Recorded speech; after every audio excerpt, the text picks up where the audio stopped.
ಎಲ್ಲರಿಗೂ ನಮಸ್ಕಾರ. ನಾನು ಎಸ್ ಪಿ ತುಮಕೂರು ಮಾತಾಡ್ತಾ ಇದ್ದೀನಿ. ನಮಗೆ ತುಮಕೂರಲ್ಲಿ ಇತ್ತೀಚೆಗೆ ಈ ಮೀಟರ್ ಬಡ್ಡಿ ವ್ಯವಹಾರಗಳು ಜಾಸ್ತಿ ಆಗೋಗಿರೋ ಮಾಹಿತಿ ಇದೆ. ಅದರಲ್ಲಿ ನಾನು ಎಲ್ಲ ತುಮಕೂರು ಸಾರ್ವಜನಿಕರಿಗೆ ಹೇಳುವುದೇನೆಂದರೆ, ನೀವು Karnataka exorbitant interest rate act ಪ್ರಕಾರ ಯಾರಾದರೂ ವರ್ಷಕ್ಕೆ 18%ಗಿಂತ ಜಾಸ್ತಿ ಅಲ್ಲಿ ಸಾಲ ಕೊಡಬಾರದು, ಸಾಲ ತಗೋಬಾರ್ದು. ಸೊ ಅದರ ಪ್ರಕಾರ ನಿಮಗೆ ಯಾರಾದರೂ ಅದಕ್ಕಿಂತ ಹೆಚ್ಚು ಇಂಟ್ರೆಸ್ಟ್ ರೇಟ್ಗೆ ಜಾಸ್ತಿ ಸಾಲ ನಿಮ್ಗೆ ಯಾರಾದರೂ ಕೊಟ್ಟು ನಿಮ್ಮನ್ನು ತೊಂದರೆ ಕೊಟ್ಟಿದ್ದರೆ, ತಾವು ಇಮಿಡಿಯೇಟಾಗಿ ಪೊಲೀಸರನ್ನು ಸಂಪರ್ಕಿಸಿ. ಪೊಲೀಸರು ಸಂಪರ್ಕಿಸಿದರೆ ನಿಮಗೆ ನಿಮ್ಮ ಕಂಪ್ಲೇಂಟ್ ಮೇಲೆ ಅವ್ರ ಮೇಲೆ FIR ತಗೊಂಡು ಅವ್ರ ಮೇಲೆ ಕಠಿಣ ಕಾರ್ಯವಾಯಿ ತಗೊಳ್ತೀವಿ. ನೀವು ನಮಗೆ ಆ ಕ್ಷೇತ್ರ ಪೊಲೀಸ್ ಇನ್ಸ್ಪೆಕ್ಟರ್, ಸಬ್ ಇನ್ಸ್ಪೆಕ್ಟರ್ಗೆ ಮಾತಾಡಬಹುದು, DSPಗೆ, ಅಥವಾ ನನಗೆ ಡೈರೆಕ್ಟ್ ಕಾಲ್ ಮಾಡ್ಬೋದು.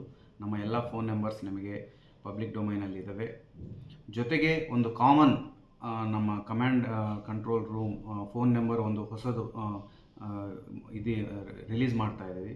ಅದು ಬಂದು 9480802900.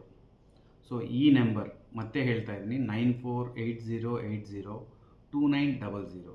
ಈ ನಂಬರ್ಗೆ ತಾವು ಕಂಪ್ಲೇಂಟ್ ಮಾಡಿದರೆ ಇಮಿಡಿಯೇಟಾಗಿ ನಿಮ್ಮನ್ನು ಸಂಪರ್ಕಿಸಿ ನಿಮ್ಮಿಂದ ದೂರು ತೊಗೊಂಡು ಅವರು ಅಕ್ಯೂಸ್ಡ್ ಮೇಲೆ ತ್ವರಿತ ಕಾರ್ಯವಾಯಿ ಮಾಡ್ತೀವಿ. ಧನ್ಯವಾದ.